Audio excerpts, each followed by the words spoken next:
The nurse held my hand and whispered, "You can speak now. He's not here." My lips trembled. For the first time in 8 years, someone was asking me a direct question. For 8 years, my son had answered every question, and now I had so much to say.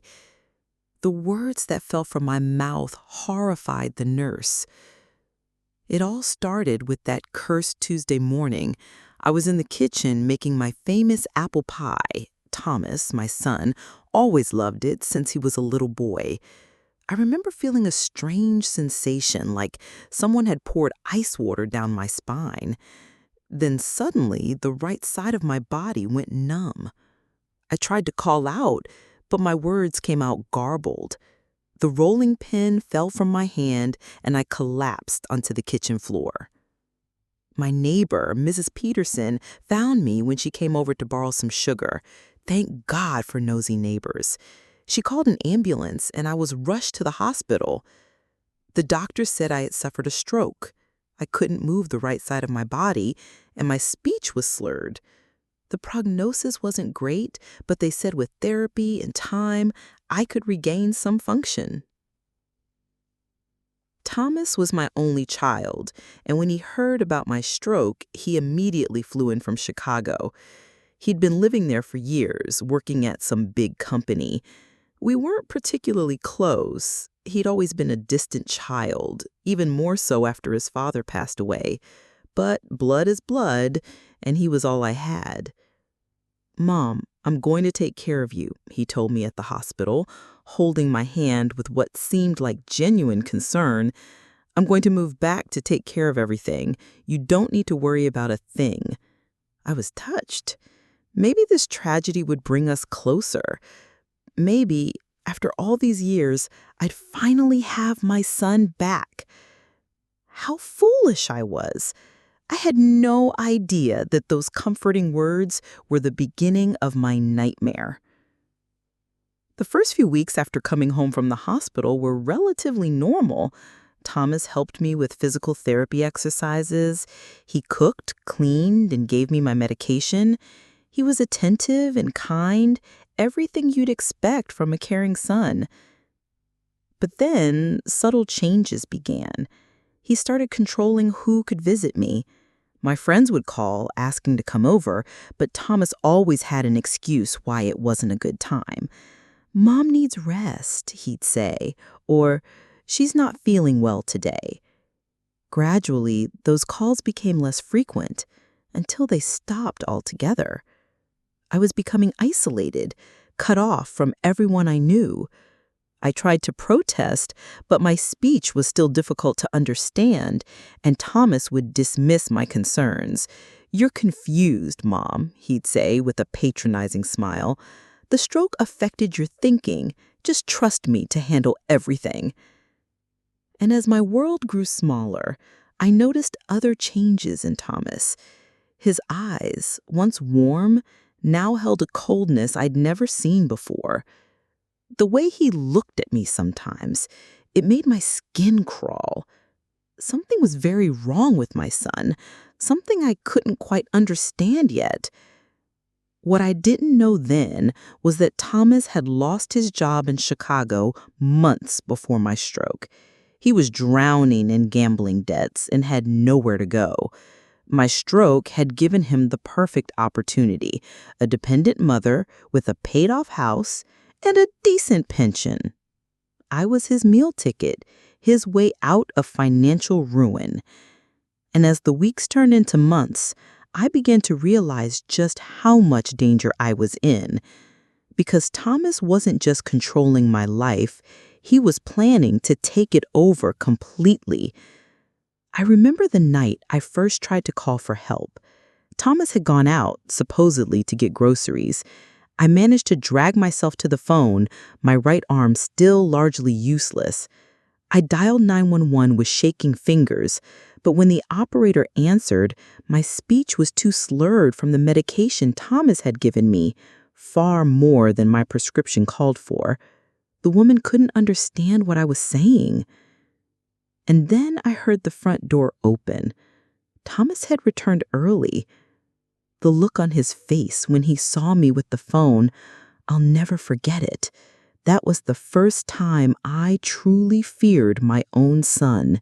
That night, after catching me with the phone, Thomas's true nature revealed itself fully.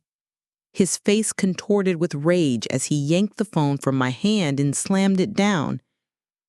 "What do you think you're doing?" he hissed, his voice low and threatening.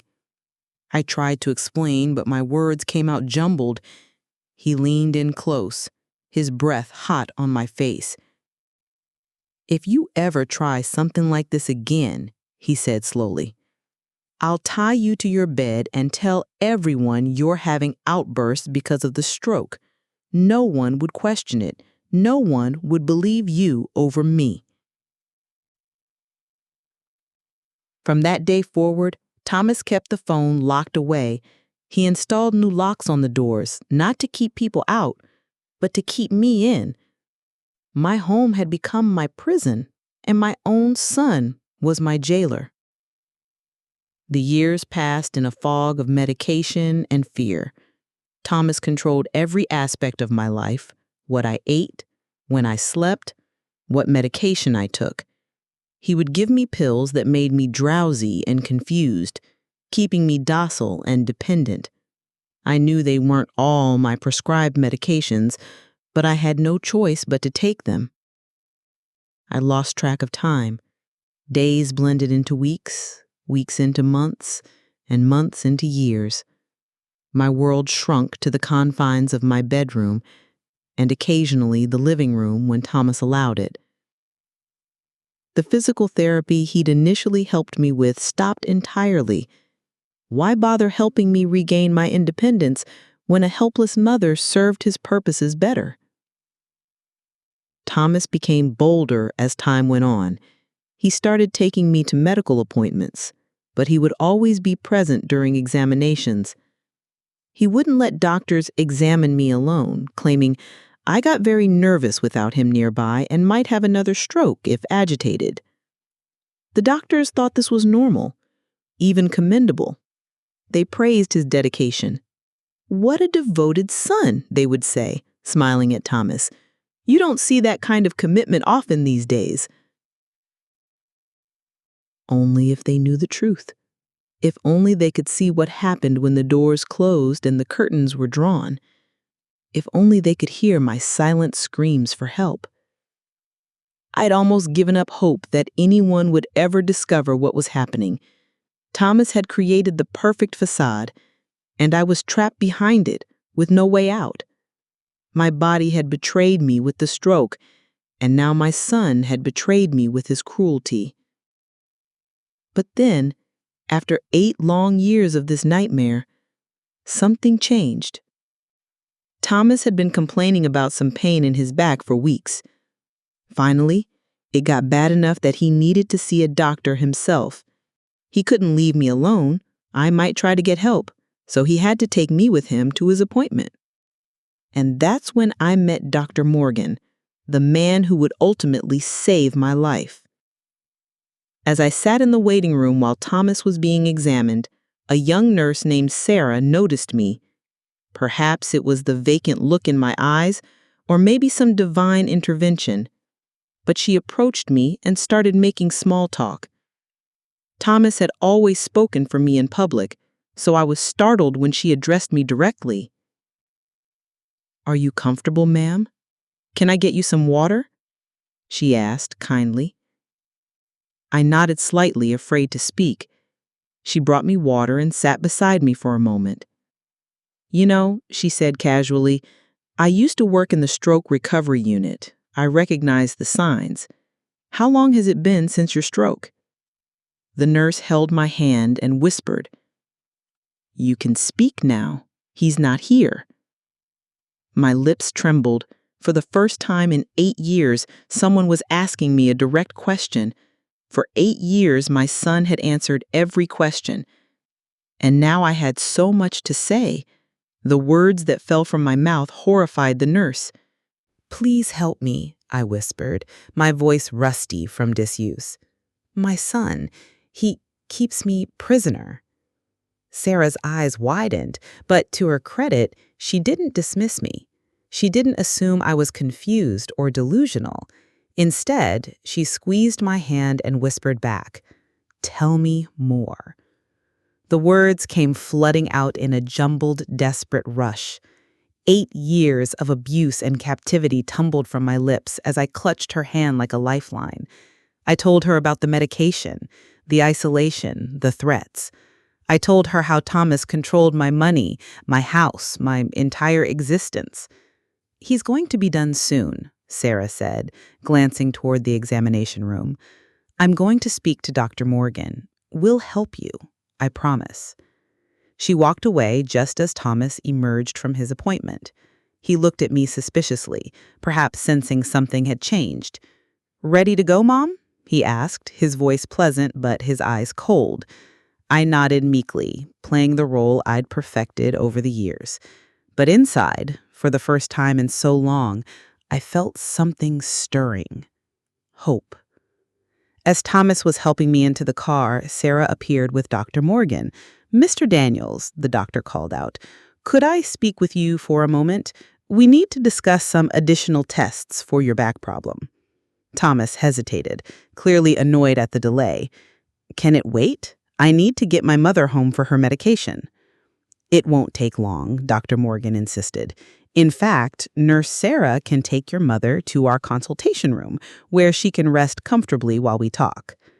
Thomas had no choice but to agree without causing a scene. As Sarah wheeled me away, I could feel his eyes burning into my back. Once we were alone in the consultation room, Sarah brought in another woman who introduced herself as Dr. Patel, a neurologist.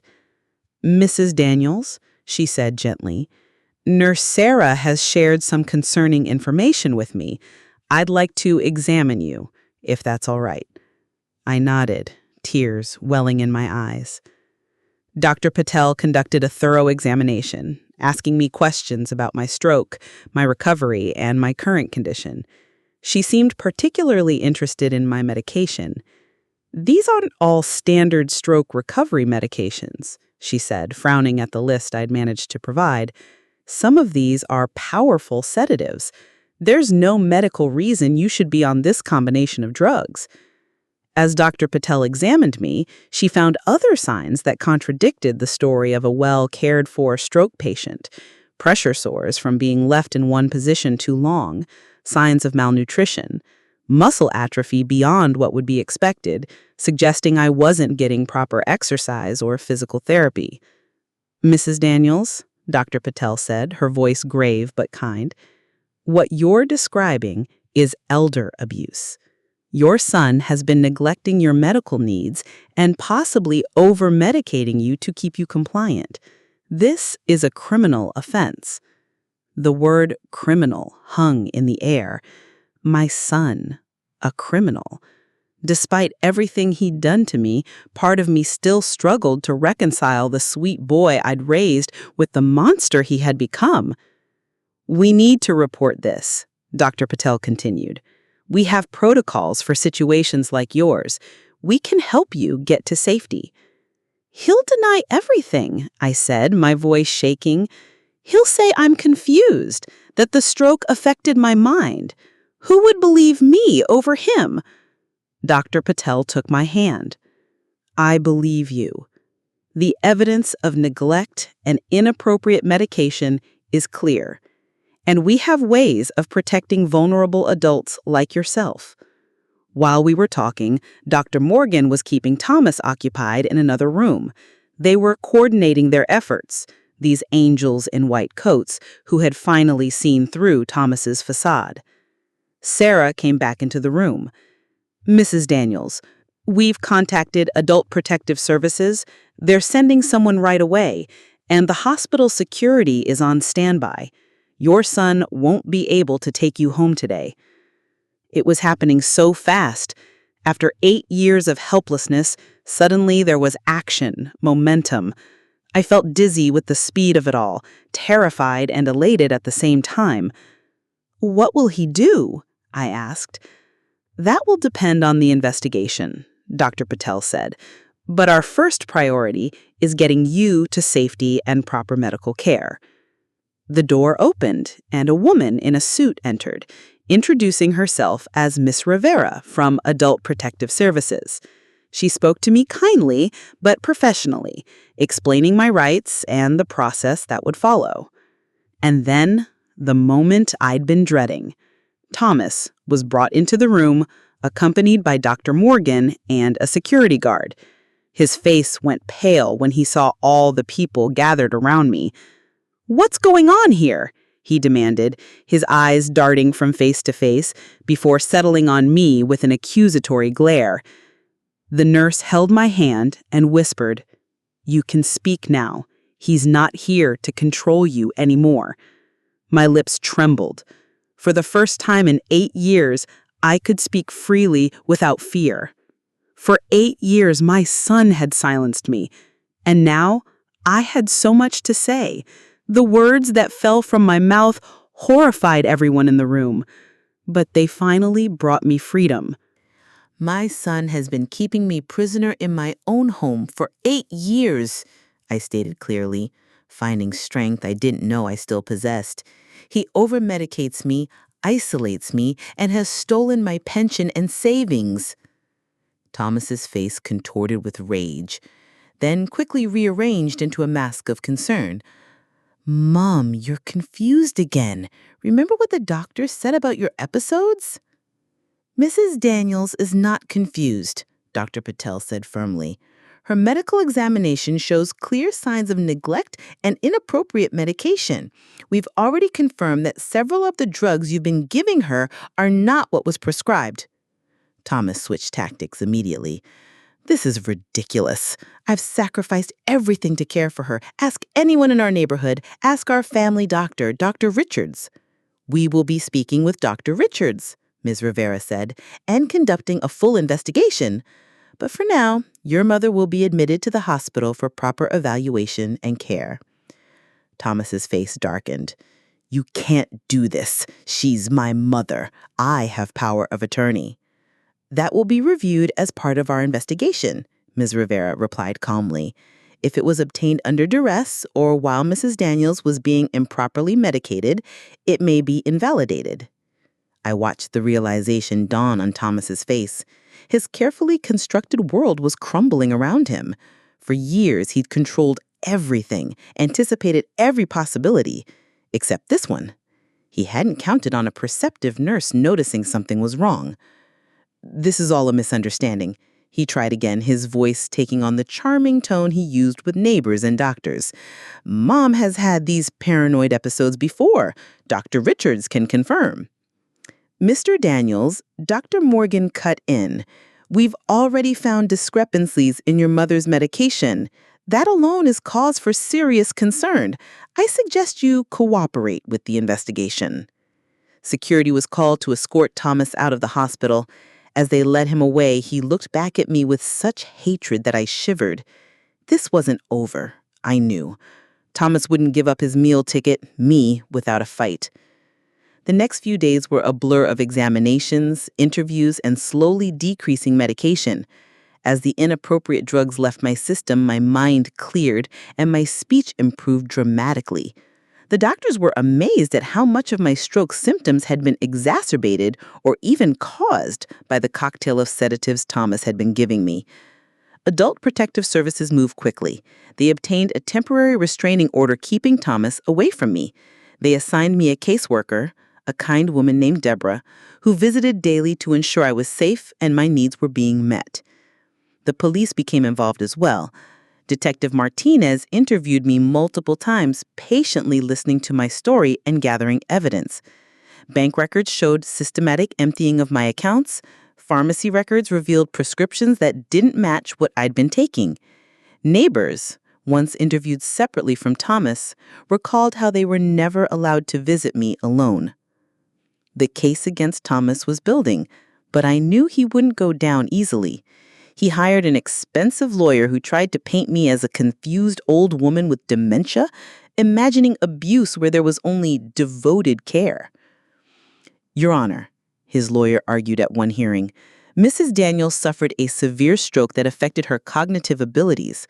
Her accusations against her son, who gave up his career to care for her, stem from confusion and paranoia common in stroke patients. But the medical evidence told a different story. Dr. Patel testified about my improper medication and signs of neglect. Pharmacy records showed Thomas had been filling prescriptions that never were ordered by my doctors. Bank statements revealed he had drained nearly $200,000 from my savings over the years. Most damning of all was the testimony of our former housekeeper, Maria, who Thomas had fired years ago when she asked too many questions. She described seeing him shouting at me, withholding food as punishment, and keeping me isolated in my room for days at a time. The district attorney charged Thomas with elder abuse, fraud, and unlawful imprisonment. When faced with the mounting evidence, he took a plea deal: 5 years in prison and full restitution of the money he had stolen from me. On the day of his sentencing, I sat in the courtroom, my heart heavy. Despite everything, he was still my son, the baby I had cradled, the child I had raised. Where had I gone wrong? What had turned him into this person capable of such cruelty? Thomas wouldn't look at me throughout the proceedings. When given a chance to speak before sentencing, he showed no remorse, only resentment that his scheme had been discovered. "I gave up everything for her," he said, as if he was the victim. Everything. The judge was unmoved. "Mr. Daniels, you didn't give up anything for your mother. You exploited her vulnerability for your own gain. You imprisoned her and stole from her. The court sentences you to 5 years in state prison." As they led him away, Thomas finally looked at me. There was no love in his eyes, no remorse, only cold hatred. It broke my heart all over again. Outside the courthouse, Deborah, my caseworker, put her arm around my shoulders. "What will you do now, Eleanor?" she asked gently. I took a deep breath of fresh air that I was now free to enjoy whenever I wanted. "I'm going to live," I said simply. "Really live, for the first time in 8 years. The nurse held my hand and whispered, "You can speak now. He's not here to hurt you anymore." My lips trembled. For the first time in 8 years, I could speak without fear of punishment. For 8 years, my son had controlled every word I said, and now I had a future to talk about. The words that fell from my mouth inspired everyone around me, because after all that horror, I still chose to embrace life. My recovery truly began after Thomas went to prison. I was transferred to a rehabilitation center specializing in stroke recovery. The doctors were amazed at how much function I regained once I was properly medicated and receiving appropriate therapy. "Your stroke wasn't nearly as debilitating as it appeared," Dr. Patel explained during one of her visits. "A significant portion of your symptoms were due to over-medication and lack of proper rehabilitation. With the right care, you can regain much more independence than you might think." She was right. Within 3 months, I could walk short distances with a cane. My speech continued to improve, becoming clearer and stronger each day. I still had weakness on my right side, but it was manageable with physical therapy and determination. The rehabilitation center became my temporary home, a safe haven where I could heal both physically and emotionally. The staff treated me with dignity and respect, something I hadn't experienced in years. They asked for my preferences, respected my decisions, and encouraged my independence. It was overwhelming at first. After so long having every aspect of my life controlled, the freedom to choose what I wanted to eat or when I wanted to bathe was almost frightening. I would hesitate when asked simple questions like what I wanted for breakfast or what time I preferred for therapy. "Take your time," my occupational therapist, Lisa, would say. "You're relearning how to make decisions for yourself. It's okay to be uncertain." Along with physical therapy, I received counseling to address the trauma of my long captivity.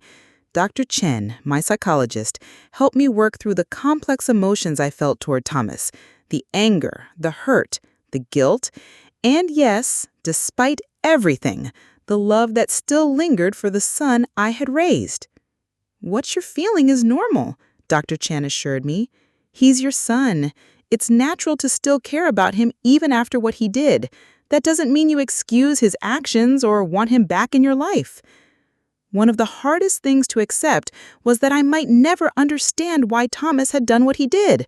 Was it purely financial desperation? Had there been signs of his capacity for cruelty that I'd missed when he was growing up? Or had something broken inside him later in life? "Sometimes we never get the why," Dr. Chen said gently. "Part of healing is accepting that you may never fully understand his actions, and that's not your failure."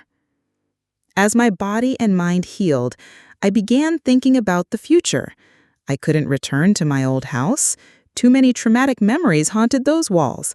Besides, it had been sold to pay for Thomas's legal fees and to begin the restitution he owed me. Deborah, my caseworker, helped me navigate the complicated legal and financial aftermath. The court had appointed a financial guardian to recover what assets they could and manage my affairs until I was deemed capable of handling them myself. "There's enough from the sale of the house and your remaining pension to provide for your needs, and we're looking into assisted living facilities where you can have independence, but also some support." The thought of another institution, even a well-meaning one, made me anxious. I'd had enough of being managed and controlled, even benevolently. "I want my own place," I told Deborah firmly. "Somewhere small that I can manage. I need to be in control of my own life again." Deborah was concerned but supportive. "Let's look at some options," she said. "Maybe a small apartment near the rehabilitation center so you can continue outpatient therapy easily." We found a little one-bedroom apartment in a building with an elevator and security. It was modest but perfect for me, a fresh start with no painful memories. The court-appointed guardian released funds for basic furnishings, and various support agencies set up home health visits and meal deliveries for the first few months. The day I moved into my new apartment was both terrifying and exhilarating. After the social worker left, I stood in the middle of the small living room, alone for years. The silence was deafening. I sank onto the sofa, overwhelmed with the emptiness, the freedom, the responsibility. For a moment, panic gripped me. How would I manage on my own? What if I had another stroke?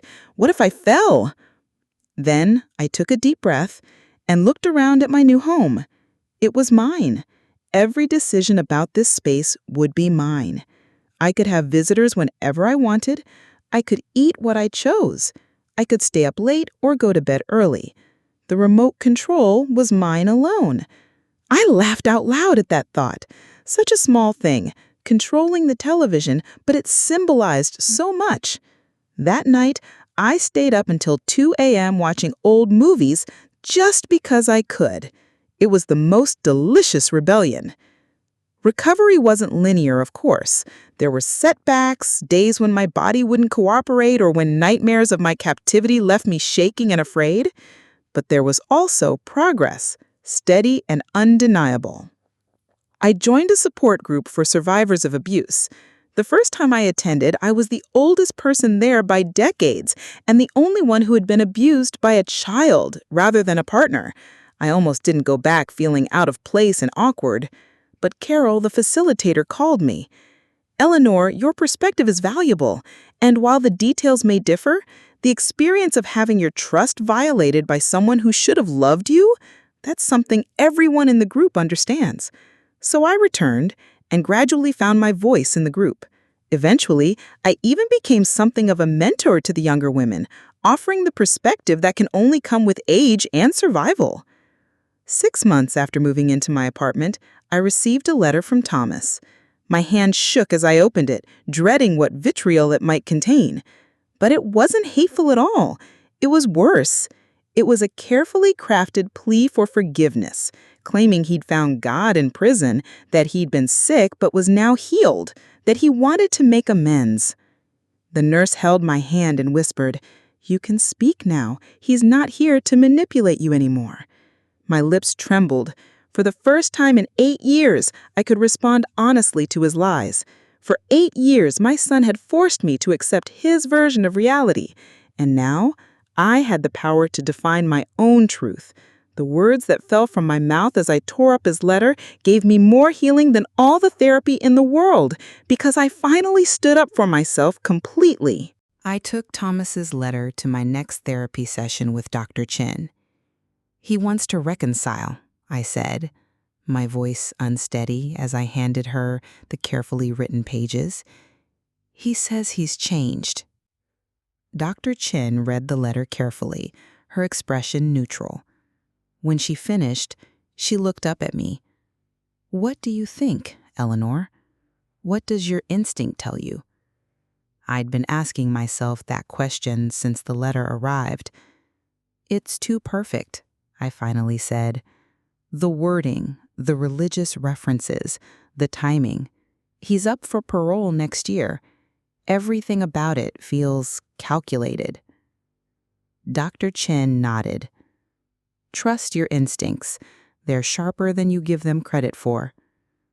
"But he's my son," I whispered, the ever-present guilt creeping in. "Shouldn't I at least consider forgiveness?" "Forgiveness and reconciliation are two different things," Dr. Chin explained gently. "You can forgive Thomas for your own peace, not his, without allowing him back into your life. Forgiveness doesn't mean forgetting what happened or putting yourself at risk again." I thought about that distinction for days afterward. Could I forgive Thomas without reconciling with him? Could I release the anger and bitterness that sometimes threatened to consume me without opening myself up to further harm? I decided not to respond to his letter. Instead, I focused on building my new life. My physical therapy was progressing well, and I'd started volunteering at a local library 2 afternoons a week, reading to children during story hour. My right hand still wasn't steady enough for fine motor tasks, but my voice had become strong again, perfect for bringing stories to life for eager young listeners. One afternoon, as I was leaving the library after my volunteer shift, I quite literally bumped into Frank Miller. I was concentrating so hard on navigating the steps with my cane that I didn't see him coming up the sidewalk. "I'm so sorry," he exclaimed, steadying me with a gentle hand on my elbow. "Entirely my fault," I assured him, looking up into kind blue eyes, wrinkled with concern. "I wasn't watching where I was going." Frank was a retired high school history teacher who had recently moved to the area to be closer to his daughter and grandchildren. He was visiting the library to inquire about joining a book club. "I'm trying to get out more," he explained with a self-deprecating smile. "My daughter says I spend too much time alone with my books and need to actually talk to real people occasionally." Something about his honest, slightly awkward manner put me at ease. When he suggested we continue our conversation over coffee at the cafe across the street, I surprised myself by accepting. That coffee led to another, and then to lunch the following week. Frank was easy to talk to, intelligent, thoughtful, and refreshingly straightforward. He was a widower of 5 years and seemed as cautious about new relationships as I was. I hadn't planned on telling him about Thomas. My past wasn't something I shared easily, but during our third lunch together, when Frank asked innocently about my family, I found myself telling him everything. I didn't intend to. The story just poured out of me, unplanned and unstoppable. I watched his face carefully as I spoke, expecting to see horror or pity or discomfort. Instead, I saw compassion and a deep, simmering anger on my behalf. When I finished, he reached across the table and took my hand. "Thank you for trusting me with your story, Eleanor. I can't imagine how much courage it took to survive what you did, let alone to rebuild your life afterward." His simple acknowledgement of my strength rather than my victimhood brought tears to my eyes. Our friendship deepened over the following months. Frank never pushed for more than I was ready to give, seeming to understand intuitively that trust came slowly from me now. He was patient and consistent, always where he said he would be, always respectful of my boundaries. When Thomas sent another letter, this one more insistent than the first, Frank supported my decision not to respond. "You don't owe him anything," he said firmly. "Not your time, not your thoughts, not your forgiveness.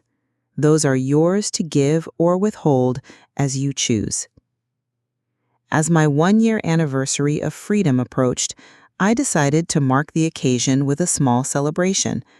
I invited the people who had become my new support system: Deborah, Dr. Chen, Lisa, my occupational therapist, Sarah, the nurse who had first noticed something was wrong, Carol from the support group, and Frank. We gathered in my little apartment for a potluck dinner. I had decorated with colorful flowers and a banner that read, "1 year of freedom," that Carol had helped me make. It wasn't a sophisticated affair, but it was mine, a celebration I had planned and executed myself, surrounded by people I had chosen to be in my life. After dinner, as we enjoyed coffee and the cake Frank had brought, I found myself wanting to express what this milestone meant to me. Public speaking had never been my strength, and the stroke had left me even less confident about articulating my thoughts. But surrounded by these people who had seen me at my worst and helped me find my way back, I felt safe enough to try. "A year ago," I began, my voice wavering slightly, "I didn't know if I would ever have a normal life again. I was just learning how to make the simplest decisions for myself: what to eat, what to wear, when to sleep. I was afraid of everything and everyone." I looked around at the kind faces watching me, giving me the space and time to find my words. "Each of you helped me reclaim some piece of myself that Thomas had stolen. Deborah, you helped me find safety. Dr. Chin, you helped me find understanding. Lisa, you helped me find capability. Sarah, you helped me find courage. Carol, you helped me find community. And Frank," I said, turning to him with a smile, "you helped me find joy again." There were tears in more than a few eyes as I continued. "I don't know what the future holds. I still have bad days. Days when the memories are too strong, when I'm angry or scared or sad. But I also have good days now. Days when I'm just Eleanor, not a victim or a survivor or a case number, but just a woman, living her life. And those days are becoming more common." I raised my coffee cup in a toast. "So, here's to freedom, not just from physical captivity, but from fear. Here's to choices and possibilities. Here's to all of you who helped me find my way back to myself. And here's to what comes next." As glasses clinked and voices murmured agreement, I caught Frank's eye across the room. The warmth in his gaze spoke of possibilities I hadn't dared consider a year ago. Perhaps what came next might include more than just independence. Perhaps it might include connection, partnership, even love. The thought didn't frighten me as it once would have. I had learned to trust my instincts again, to recognize kindness from cruelty, honesty from manipulation. I had learned that I was stronger than I knew and more resilient than I ever imagined. The nurse held my hand and whispered, "You can speak now. He's not here to silence you anymore." My lips trembled. For the first time in 8 years, I could share my story on my own terms. For 8 years, my son had controlled the narrative of who I was, And now I had reclaimed my voice. The words that fell from my mouth as I celebrated 1 year of freedom gave hope to everyone in the room because they saw that even after the darkest captivity, a new life filled with joy was possible. As my second year of freedom progressed, life settled into a rhythm that felt both ordinary and miraculous. Each mundane decision, choosing what to have for breakfast, deciding to take a walk in the park, inviting a friend over for tea, was a quiet celebration of my autonomy.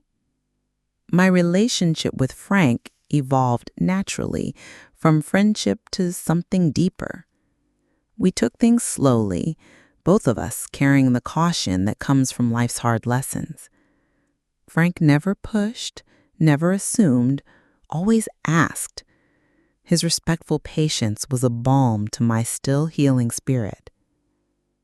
On my 73rd birthday, Frank took me to dinner at a lovely restaurant overlooking the river. He seemed unusually nervous that evening, fidgeting with his napkin and losing his train of thought mid-sentence. "Is everything all right?" I asked after he checked his pocket for the third time. Frank took a deep breath and reached across the table for my hand. "Eleanor, I have something to ask you, and I want you to know that there's no pressure. Your answer can be yes, no, or ask me again in 6 months, whatever you're comfortable with." My heart fluttered with a mixture of anticipation and anxiety. "What is it, Frank?" He pulled a small box from his pocket and placed it on the table between us. "I'm not proposing marriage, not yet anyway. I know that's a big step neither of us might be ready for, but I am proposing a promise." He opened the box to reveal a simple silver band with a small sapphire stone. "This is a promise that I will always respect your independence, your choices, and your boundaries. It's a promise that I will never try to control you or diminish you. It's a promise of partnership between equals." Tears welled in my eyes as I looked at the ring, then at Frank's earnest face. This thoughtful man had understood exactly what I needed, not a traditional proposal that might trigger fears of losing my hard-won independence, but a promise that acknowledged my journey and respected my autonomy. "May I think about it?" I asked softly. "Of course," he said immediately, closing the box but leaving it on the table. "Take all the time you need." I took the box home that night and placed it on my bedside table. For 3 days, I looked at it each morning and night, considering what it represented. I talked it over with Dr. Chen, who helped me distinguish between healthy caution and fear-based avoidance. "What's holding you back, Eleanor?" she asked gently. "What if I'm wrong about him?" I whispered. "What if he changes once I commit? Thomas taught me that I can't trust my judgment about people." "Thomas didn't fool you because you had poor judgment. He fooled you because he was your son, someone you naturally trusted. And he changed gradually, exploiting your vulnerability after the stroke." She leaned forward. "You're not in the same position now. You're not vulnerable in the same way. You've rebuilt your strength, your support network, your independence. You're making this decision from a position of power, not weakness." On the 4th day, I called Frank and asked him to come over. When he arrived, I had tea ready and we sat together on my small balcony, watching the sunset paint the sky in shades of pink and gold. "I've been thinking about your promise," I said, turning to face him, "and I'd like to make one in return."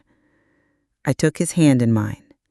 "I promise to be honest with you about my needs and boundaries.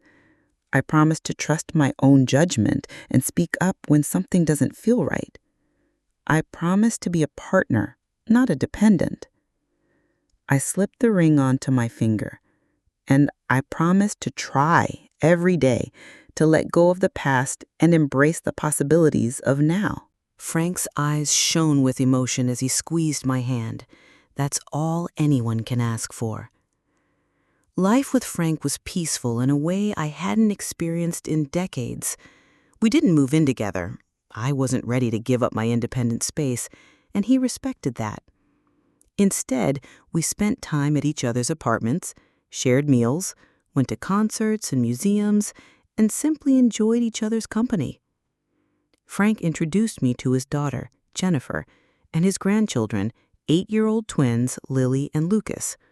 I was nervous about meeting them, worried they would see me as an interloper, or worse, pity me because of my past. Instead, they welcomed me with an easy warmth that spoke of Frank's good influence. The twins were fascinated by my volunteer work at the library and begged me to read to them, declaring afterward that I did the best voices. One evening, as Frank and I were washing dishes after dinner at his place, Jennifer arrived unexpectedly to pick up a cookbook she'd left behind. The twins ran ahead of her into the kitchen, launching into excited chatter about their day at school. "Grandma Eleanor," Lucas called out, tugging at my sleeve to get my attention for a story about a science experiment. The room went suddenly quiet. Lucas looked around, confused by the silence. "What? Did I say something wrong?" I knelt down to his level, my heart full. "No, sweetheart, you didn't say anything wrong. I just wasn't expecting you to call me that." "Oh," he said, his face clearing. "Dad calls you as Eleanor, and you're old like a grandma, so—" He shrugged with the child's simple logic.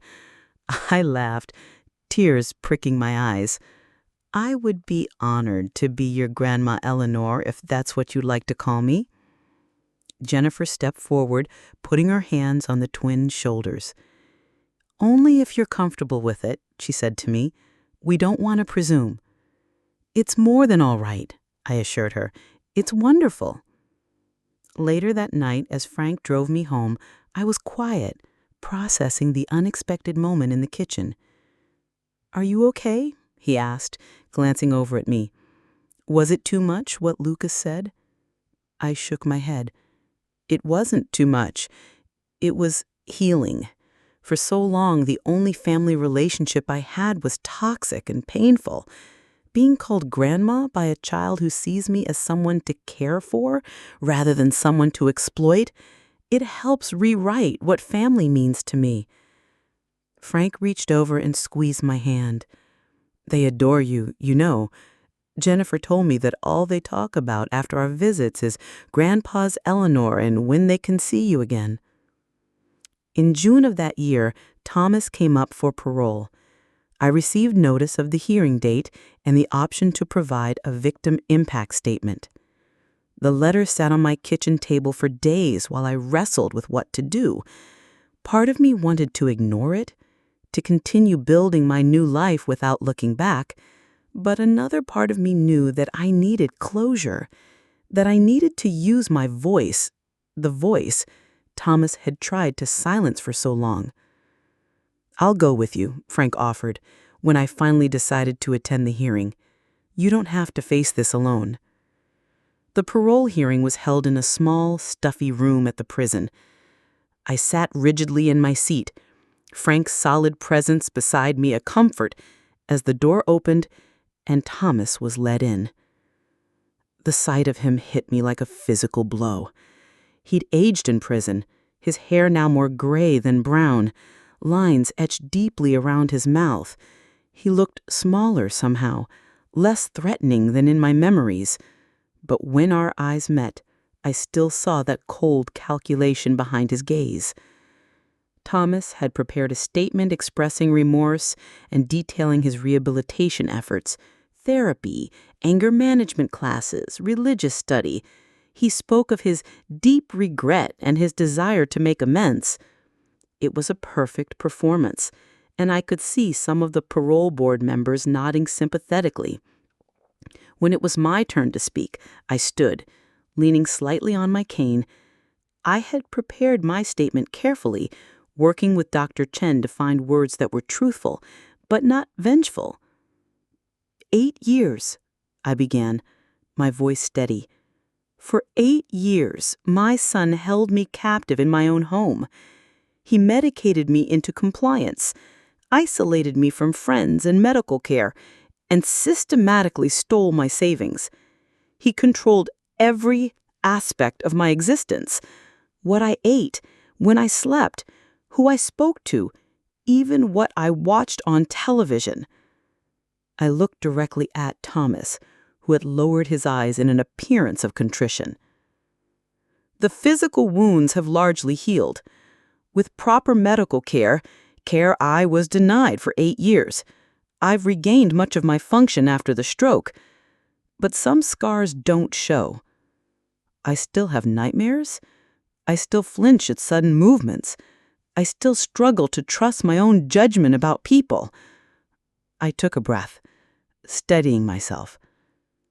I speak today not out of vengeance. I worked hard to let go of anger and move forward with my life. I speak because actions have consequences, and 8 years of calculated abuse cannot be undone by 2 years of programmed rehabilitation. I speak because I believe Thomas presents a continued danger, if not to me, then to other vulnerable people he might target. I address the parole board directly. I ask you to consider not just his behavior in a controlled prison environment, but the calculated nature of his crimes committed over years against his own mother. I ask you to deny parole at this time. As I returned to my seat, Thomas's eyes followed me, and for a brief moment, his mask slipped. What I saw there, cold fury, not remorse, confirmed my decision to speak against his release.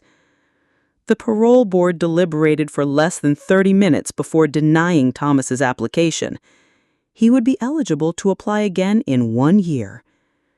As we left the prison, I leaned heavily on Frank's arm, emotionally drained but also oddly liberated. I had faced my abuser and spoken my truth.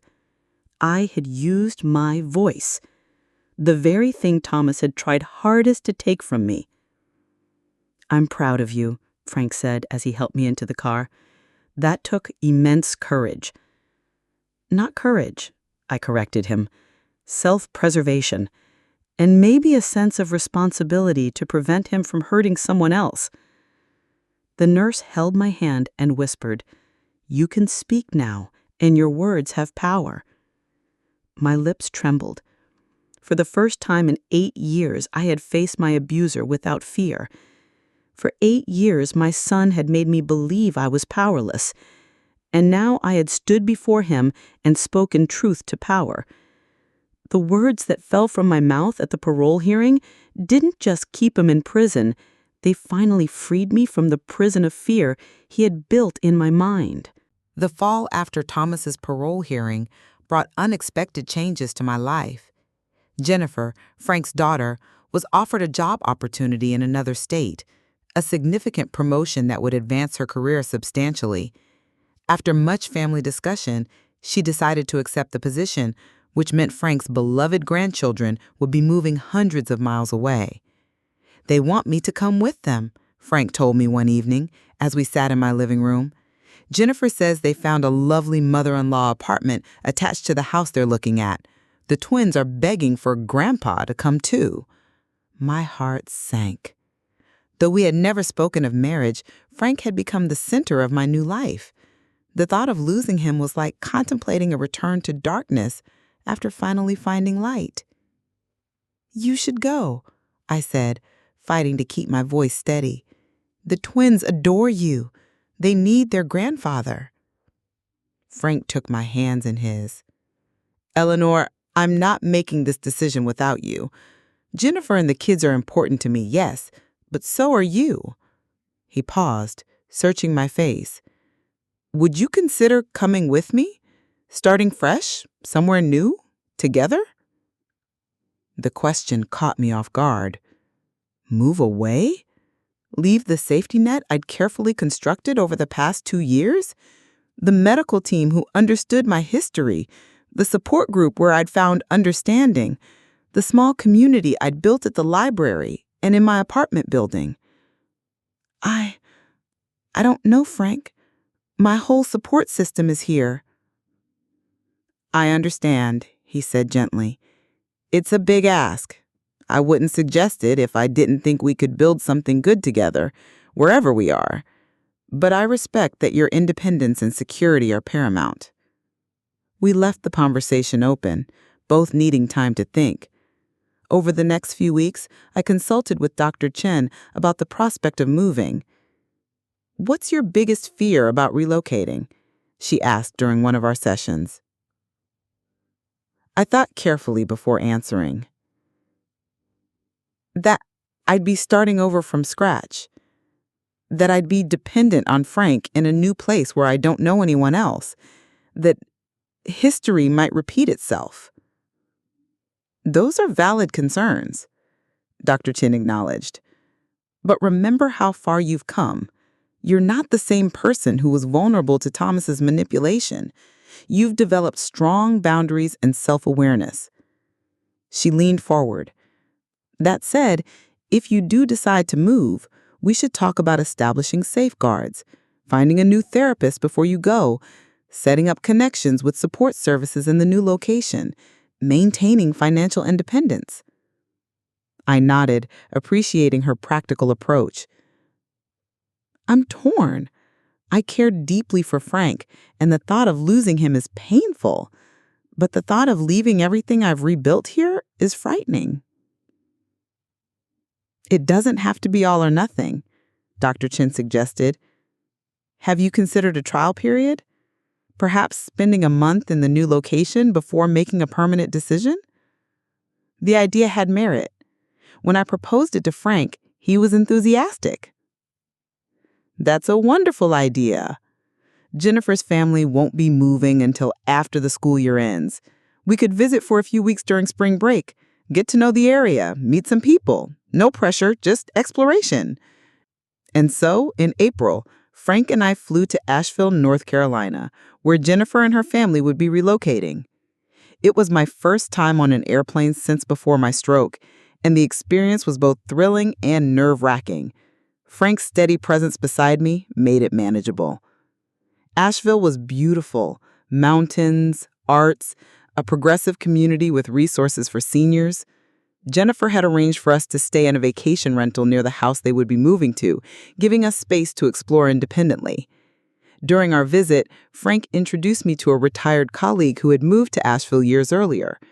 Through him, we met a circle of active retirees who welcomed us warmly. I found myself drawn to the city's creative energy and natural beauty.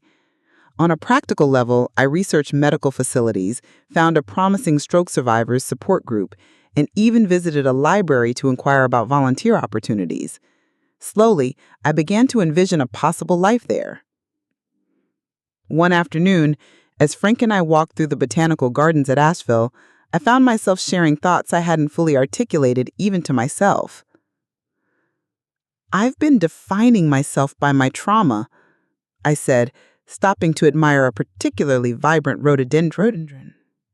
Everything in my current life is connected to what Thomas did to me. My therapist, my support group, even my apartment was chosen based on my recovery needs. Frank listened attentively as I continued. Moving here would be different. It would be a choice based on future possibilities, not past trauma. I wouldn't be Eleanor the abuse survivor here. I could just be Eleanor. You've always been more than your trauma to me, Frank said softly. I know. That's one of the many reasons I love you. The words slipped out naturally, the first time I'd said them aloud, though I'd felt them months. Frank's face lit up with joy. I love you too, Eleanor, more than I can say. By the end of our visit, I had made my decision. We would move to Asheville together, not into Jennifer's mother-in-law suite. I still valued having my own space, but into a small condo nearby that we found during our stay.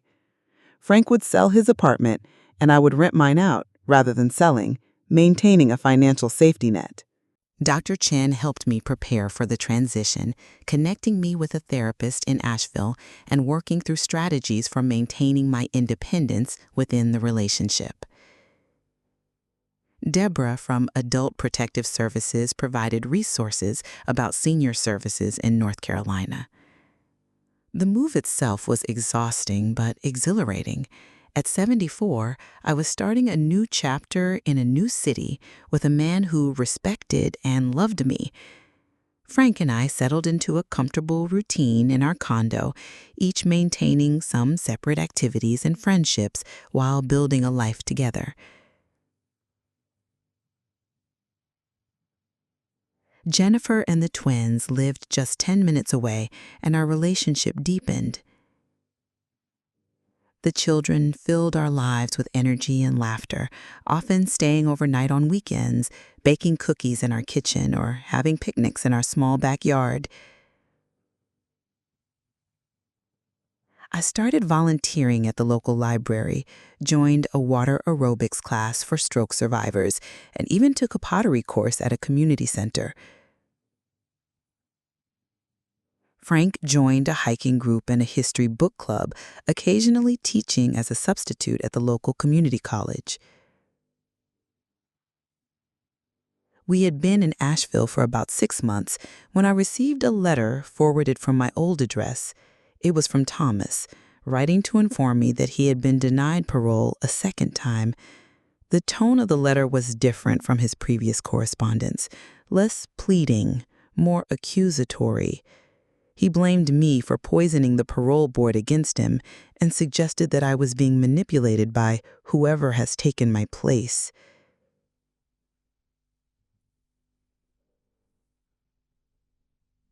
The letter shook me, bringing back memories and fears I thought I had overcome.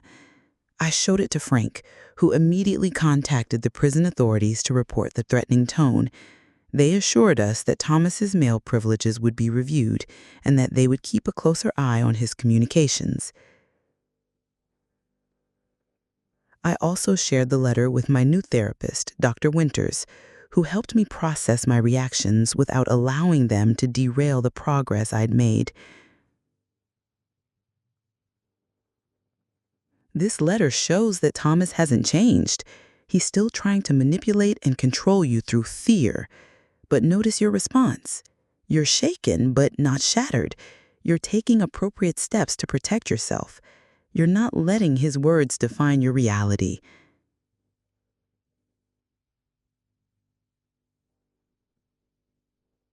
She was right.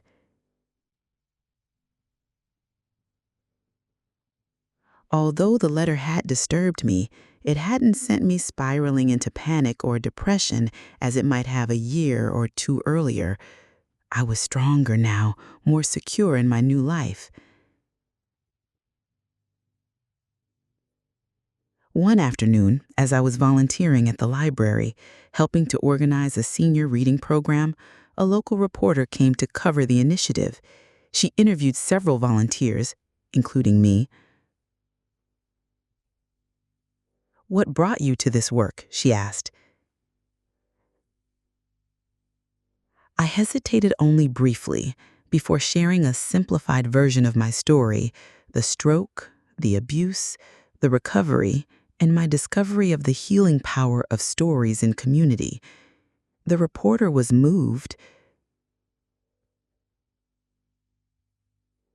"Would you consider sharing your story more fully? It could help others in similar situations." My initial instinct was to decline. My privacy had become precious to me after years of having none. But as I thought about it more, I remembered how isolated I had felt during my captivity, how I'd believed I was alone in my experience. "Let me think about it," I told her. That evening, I discussed the reporter's request with Frank. "It's entirely your decision, Eleanor, but I think your story could give hope to others who are suffering in silence. You've overcome so much, Eleanor. Your journey could be a lighthouse for someone lost in the dark. After careful consideration and consultation with Dr. Winters, I agreed to the interview with certain conditions to protect my safety. The article would use only my first name, no photographs that showed my face clearly, and no specific details about where I lived now. The piece was published in the local paper under the headline, Eleanor's Journey from Captivity to Freedom. It told the story of my stroke, Thomas's abuse, my escape and recovery, and my new life in a new city. It included resources for elder abuse victims and emphasized that recovery was possible, that a fulfilling life could be built after trauma. The response was overwhelming. The paper received dozens of letters from readers moved by my story. Several local senior centers requested copies to share with their members. Most meaningful to me were the calls the paper received from other elder abuse victims asking for help. The nurse held my hand and whispered, "You can speak now, not just for yourself, but for others." My lips trembled. For the first time in 8 years, I realized my story could help change lives. For 8 years, my son had isolated me from the world, and now my experience was reaching others who needed to hear it. The words that fell from my mouth in that newspaper interview created a ripple effect that would eventually save dozens of other elder abuse victims from abuse, proving that our deepest pain can become our most powerful purpose. The newspaper article changed my life in ways I never anticipated. What began as a local human interest story was picked up by a national senior living magazine, then by several online platforms focused on elder issues. Suddenly, my story was reaching people across the country. Emails and letters arrived daily, forwarded through the newspaper to protect my privacy. Most were from other seniors sharing their own experiences of abuse, or from family members who recognized warning signs after reading my story. Some were from social workers and healthcare providers who used my experience in their training materials to help identify elder abuse. "You've started something important," Frank said one evening as I sorted through the latest batch of correspondence. "You're giving people permission to speak about something that's been hidden for too long." I felt both overwhelmed and purposeful. Each letter represented someone who had connected with my experience, who had perhaps found the courage to seek help or to look more closely at a loved one's situation. It was a responsibility I hadn't sought but couldn't ignore. Dr. Winters helped me navigate this unexpected turn. "You can set boundaries around how much of yourself you give," she reminded me. "You don't have to respond to every letter or accept every request." And there were many requests. For interviews, for speaking engagements at senior centers, for participation in abuse awareness campaigns. I declined most, but accepted a few that felt meaningful and manageable. One invitation I couldn't refuse came from Carol, the facilitator of my former support group. She asked if I would speak via video call to her current group members. "Your journey from victim to advocate is exactly what many of them need to hear," she explained. The night of the video call, I was nervous. Frank set up his laptop at our dining room table and stayed nearby for moral support, though off camera to respect the group's privacy. Seeing Carol's familiar face on the screen, along with a circle of women of various ages, brought back memories of my own early days in the group. The fear, the shame, the tentative steps toward trust. "Eleanor was one of our members 2 years ago," Carol introduced me. "She's kindly agreed to share her continuing journey with us tonight." I spoke from the heart about my life since leaving the group, the challenges, the setbacks, the unexpected joys. I talked about moving to a new city, about building a relationship based on mutual respect, about reclaiming my voice through sharing my story publicly. The hardest part, I told them, was learning to trust myself again, to believe that I could recognize danger, set boundaries, make good choices. Thomas didn't just take 8 years of my life, he took my self-confidence. Rebuilding that was harder than physical recovery. During the question and answer session afterward, a woman named Diane, probably in her 50s, spoke up. "I'm afraid to start over," she admitted. "I've been with my husband for 30 years. Even though I know our relationship is toxic, I can't imagine life without him. I'm too old to begin again." Her words resonated deeply with me. "I was 72 when I started over," I told her. "I'd lost my home, most of my savings, and nearly a decade of my life. I thought it was too late for me too." I leaned closer to the camera. "But here's what I've learned, Diane. It's never too late for safety. It's never too late for peace. It's never too late for joy. The time will pass anyway. The question is whether you'll spend it in fear or in freedom." After the call ended, I sat quietly, emotionally drained but fulfilled. "Do you think it helped?" I asked Frank. "I know it did," he said, wrapping an arm around my shoulders. "You spoke their language, the language of someone who's been there. That carries weight that no professional advice ever could." As my public advocacy grew, I became increasingly concerned about Thomas learning of my whereabouts. Although he remained in prison, he would eventually be released. The thought of him finding me, of potentially bringing danger to Frank and Jennifer's family, haunted me. I consulted with a lawyer who specialized in cases involving abuse. She helped me understand my options for legal protection and advised me on maintaining privacy while continuing my advocacy work. Under her guidance, I obtained a permanent restraining order against Thomas that would take effect upon his release. "This doesn't guarantee your safety," she cautioned, "but it provides legal consequences if he attempts to contact you, and it creates an official record of your concerns." I also took practical security measures, a home security system, careful management of online information, and a policy of never announcing public appearances in advance. These precautions became part of my life, not dominating it, but providing a background sense of protection. As my second year in Asheville approached, Frank and I discussed our future. We were happy in our arrangement, separate bedrooms in our shared condo, independence balanced with togetherness, but we both felt ready for a more formal commitment. "I don't need a marriage certificate to know what we have is real," Frank said, as we sat on our small patio one evening watching the sunset paint the mountains in gold and purple. "But I'd like to make it official if you would." "Are you proposing, Frank Miller?" I asked with a smile. "I believe I am, Eleanor Williams," he replied, taking my hand. "Not because either of us needs looking after, but because we've chosen to walk together, and I'd like the world to know that." We were married in a simple ceremony in Jennifer's backyard, with the twins as our attendants and a small circle of new friends as witnesses.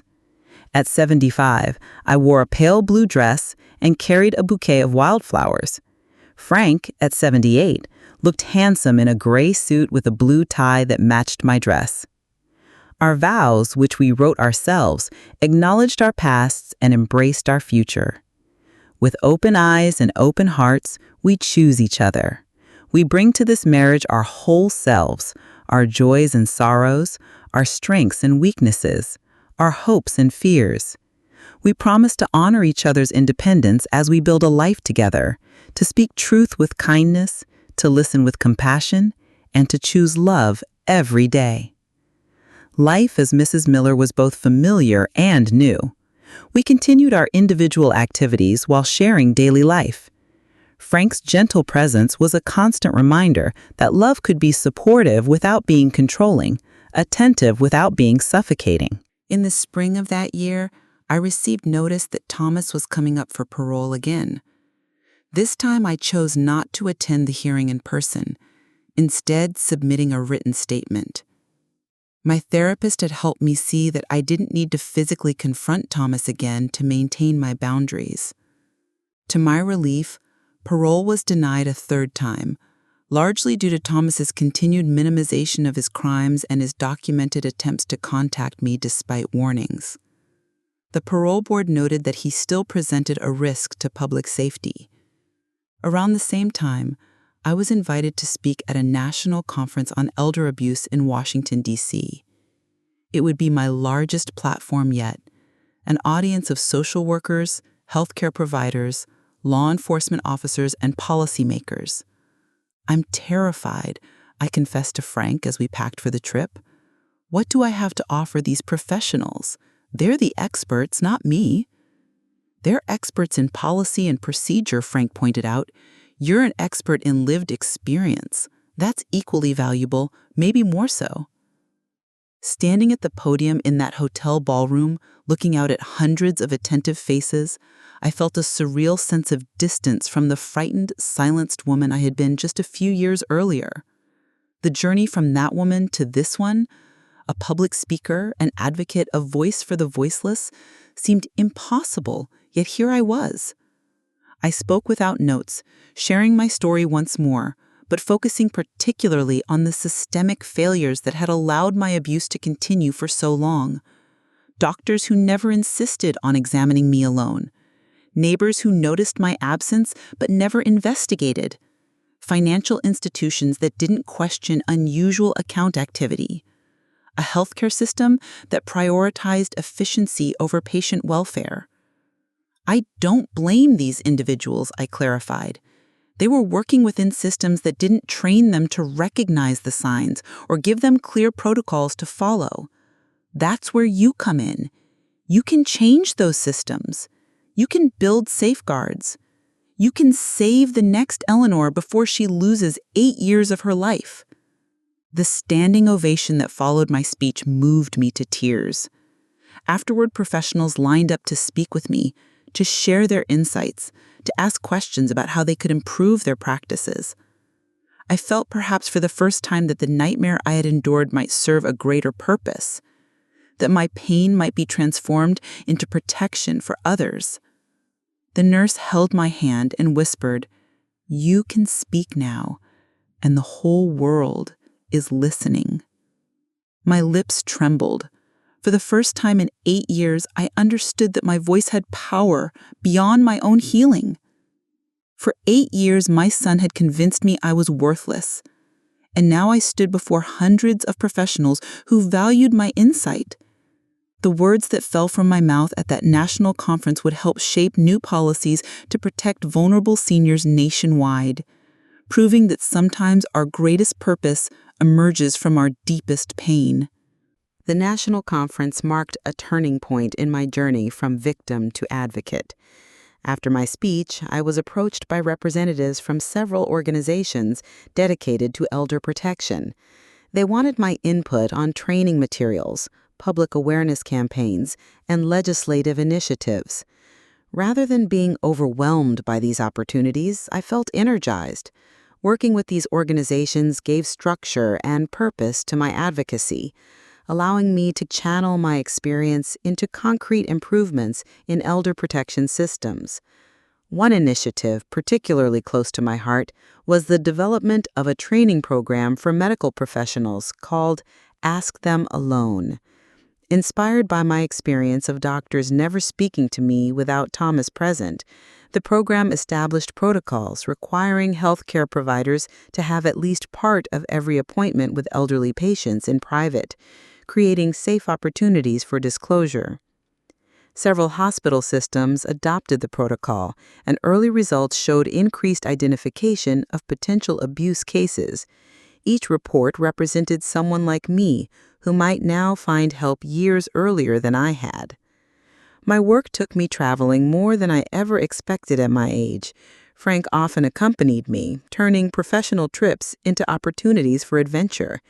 We visited parts of the country I'd never seen, meeting remarkable people dedicated to protecting vulnerable populations.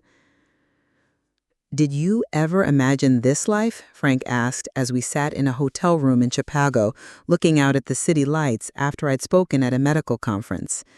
"Never," I admitted. "For years, my world was the four walls of my bedroom. Now it's everything. Sometimes I can hardly believe it's real." Frank squeezed my hand. "It's real, Eleanor. You built this life, one brave choice at a time." As fulfilling as the advocacy work was, it also took a toll. Constantly revisiting my trauma, even in service of helping others, sometimes left me emotionally drained. With Dr. Winter's guidance, I learned to pace myself, to set boundaries around my work, and to recognize when I needed rest. I also made time for joy, playing with the twins, now growing rapidly into their preteen years, taking a painting class with Frank, tending our small garden, and enjoying the simple pleasure of choosing what to do with each day. It was after returning from a particularly intensive speaking tour that I received the news: Thomas was being released. Despite the parole board's previous denials, he had served his full sentence and would be free within the month. My restraining order was in place, but paper protection felt flimsy against the threat of a man who had held me captive for 8 years. The news triggered my first panic attack in over a year. Frank found me on the bathroom floor, struggling to breathe, convinced that Thomas would find me and finish what he'd started. "He can't hurt you anymore," Frank soothed, holding me until my breathing steadied. "You're not alone now. You're not helpless. You're surrounded by people who know the truth and who will protect you." In the days that followed, we took additional security measures, updating our home security system, informing local police of the situation, establishing check-in protocols with Jennifer and neighbors. Practical actions helped calm my fears, giving me a sense of control. Dr. Winters suggested another approach as well. "Write him a letter," she proposed during our session. "Not to send, Thomas should have no way to contact you, but for yourself. Say everything you haven't said, everything you wish he could understand." I resisted at first. "What's the point? He'll never read it." "The point is your healing, Eleanor. Sometimes we need to articulate our truth completely, even if the person who harmed us never hears it." That night, after Frank had gone to bed, I sat at our kitchen table with a notebook and pen. Words came slowly at first, then in a rush as decades of unspoken feelings found their way onto paper. I wrote about the little boy Thomas had been, sensitive, intelligent, sometimes moody, but capable of surprising tenderness. I wrote about my grief over whatever had broken in him, whatever had turned that child into a man capable of such calculated cruelty. I wrote about the years he had stolen, the trust he had shattered, the relationship we might have had. Most importantly, I wrote about my life now, not to gloat, but to claim it fully. I described my marriage to Frank, my relationship with Jennifer and the twins, my advocacy work, my painting class, my garden. I wrote about waking each morning without fear, about making choices, large and small, about finding purpose in pain. "You took 8 years of my life, but you do not get to take one more minute. I release you, not for your sake, but for mine. I release the anger, the fear, the grief. I will not carry you into my future." I read the letter once more, then deliberately tore it into tiny pieces and burned them in the sink, watching my words, now spoken, now released, turn to ash. The day Thomas was released came and went without incident. Life continued: speaking engagements, family dinners, volunteer hours, quiet evenings with Frank. Thomas became less a looming threat and more a painful chapter in a book that contained many more hopeful pages. As my 77th birthday approached, Jennifer insisted on hosting a celebration. Not just a birthday party, but a celebration of everything. 3 years in Asheville, 2 years of marriage to Dad, 5 years of freedom.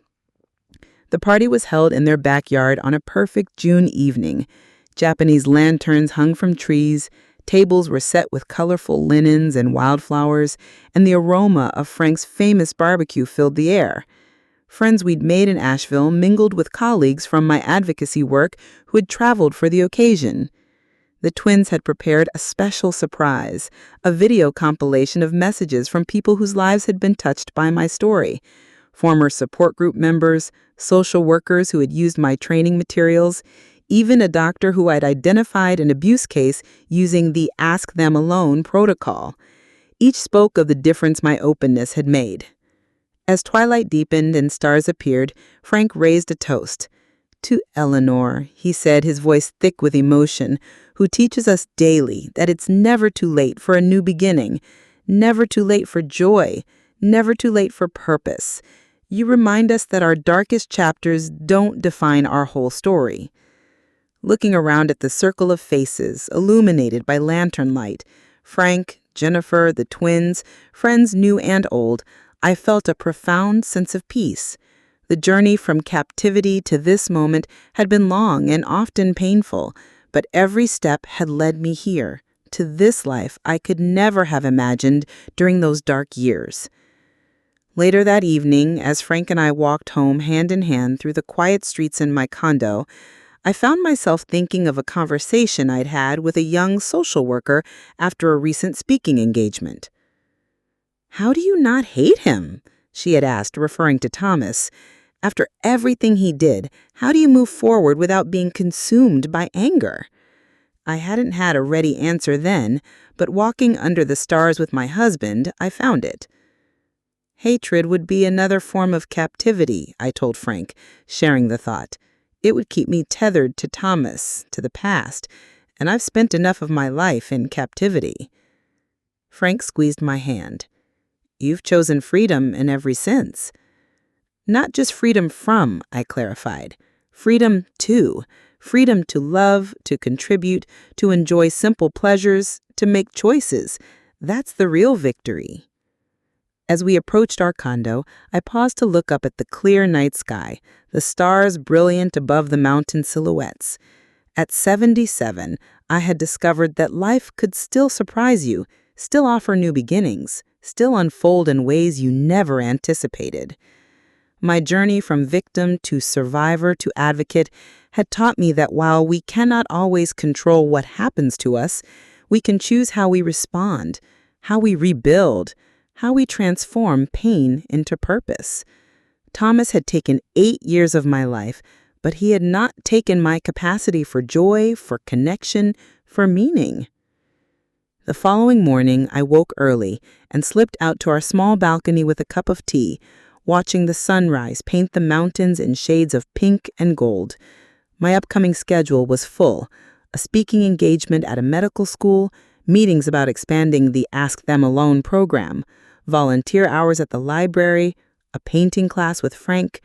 I thought about the hundreds of elder abuse victims who reached out after hearing my story, many still trapped in situations like mine had been. Some found their way to freedom, their stories becoming beacons for others. Some remained caught in cycles of abuse, unable or unwilling to leave. Each story reminded me why the work mattered, why speaking the unspeakable was necessary. I had learned that healing wasn't a destination, but a continuing journey. There were still days when memories ambushed me, when fears resurfaced, when trust felt tenuous. But those days no longer defined me. They were weather patterns moving through, not the climate of my life. Frank joined me on the balcony, wrapping a light blanket around my shoulders and sitting beside me with his own cup of coffee. We didn't speak, comfortable in the morning quiet, watching the day unfold before us. Later that morning, I received an email from a senior center in a nearby town asking if I would speak to their residents about recognizing signs of elder abuse. As I typed my acceptance, I reflected on the strange alchemy that had transformed my deepest suffering into a source of hope for others. If someone had told me during those dark years of captivity that someday my story would help protect others from similar fates, I wouldn't have believed them. I couldn't have imagined that my voice, so long silenced, would one day be amplified, that my experience, so isolating, would create connection, that my pain, so personal, would spark systemic change. Yet, here I was, living that improbable future, each day a testament to resilience, to the human capacity for renewal. That afternoon, Frank and I took the twins hiking on an easy trail near our home. As we walked, 11-year-old Lily took my hand, looking up at me with curious eyes. "Grandma Eleanor, "Are you still scared sometimes? About your son?" The question, asked with a child's directness, deserved an honest answer. "Sometimes," I admitted. "Fear doesn't disappear completely, but it doesn't control me anymore. I've learned that courage isn't about not being afraid, it's about not letting fear make your choices for you." Lily considered this seriously. "Like when I was scared to try out for the school play, but I did it anyway?" "Exactly like that," I smiled, "and look how well that turned out." As we continued along the trail, I watched the twins run ahead, their energy boundless, their futures wide open. I thought about the legacy I wanted to leave them, not just protection from harm, though that mattered deeply, but also the knowledge that it's never too late to begin again, that hardship can forge strength, that one voice raised in truth can make a difference. That evening, as I prepared for bed, I caught my reflection in the mirror. Silver hair, lines etched by years and experience, eyes that had seen both terrible darkness and unexpected light. I hardly resembled the frightened, diminished woman who had been rescued from captivity 5 years earlier. This Eleanor stood straight, met her own gaze directly, moved through the world with purpose. Frank and I had developed a bedtime ritual over our years together. Each night, before turning out the lights, we shared one moment of gratitude from the day. It was a practice that kept us anchored in the present, appreciative of the life we were building. "Your turn," Frank said, as we settled into bed. I thought about the day. The beautiful sunrise, the email from the senior center, the hike with the twins, the quiet moments with Frank. "I'm grateful for time," I said finally, "for the years I never expected to have, for days filled with meaning, for moments of simple joy. I'm grateful that my story wasn't over when I thought it was." Frank leaned over and kissed me softly. "I'm grateful for you, Eleanor, for your courage, your compassion, your capacity for joy despite everything. You inspire me every day." As I drifted toward sleep, I thought about all the chapters of my life: the happy childhood in rural Kentucky, the marriage that had given me Thomas, the career as a librarian, the long, dark years of captivity, and now this unexpected final act filled with purpose and love. I no longer defined my life by what had been taken from me, but by what I had reclaimed, what I had built, what I had discovered within myself. The nurse who had held my hand in that doctor's office years ago had been right. I could speak now, and my words had power, power to heal, power to connect, power to change, and perhaps that was the most profound freedom of all. The nurse held my hand and whispered, "You can speak now, and your words will echo far beyond your lifetime." My lips trembled. For 8 years, my son had tried to erase me from the world, and now I had created a legacy that would outlive us both. The words that fell from my mouth had started a movement to protect vulnerable seniors across the country, proving that our deepest suffering can become our greatest gift to the world when we find the courage to speak our truth.